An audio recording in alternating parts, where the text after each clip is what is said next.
E pre-evento na para a conferência combinada de Green Aruba e Europe Meets the Americas, está formando cada dia mais concreto.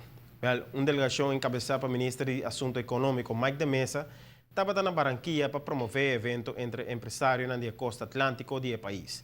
A invitar o sócio principal da Câmara de Comércio da cidade aqui para participar do encontro, mirando a índole do tema particular aqui. A conferência de Europe Meets the Americas e Green Aruba está tomando lugar outra luna.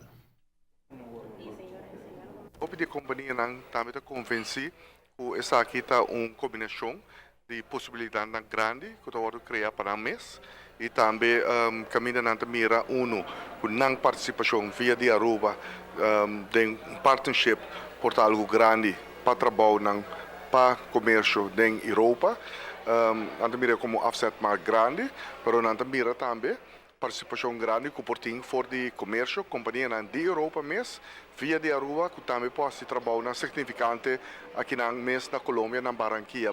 No solamente se ha visto la importancia del tema siempre proyectado, dirigido a tratar asuntos tendientes a la energía sustentable, la infraestructura sustentable y el encuentro de empresarios de uno y otro lado de los continentes de Europa y las Américas en pro de alianzas y desarrollo de proyectos que se manejen bajo este esquema de proteger los recursos naturales, sino que también hemos querido propiciar en la convocatoria un encuentro de los empresarios colombianos con la importantísima delegación que hoy hace presencia, la delegación de Aruba acá, con el fin de conocer oportunidades de vinculación, oportunidades de desarrollo de proyectos, de inversión,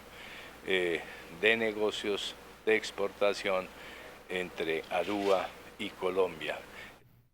Ministro de Assunto Econômico a qualificar o comércio de Barranquilla como dinâmico. Há informação de diferentes companhias com eventual interesse para assistir no próximo Europe Meets the Americas, buscando um intercâmbio com empresários no continente mais norte. Además, o ministro de Mesa a visitar a atividade portuária também de Barranquilla. E espera que porte um intercâmbio futuro com a Aruba Ports Authority.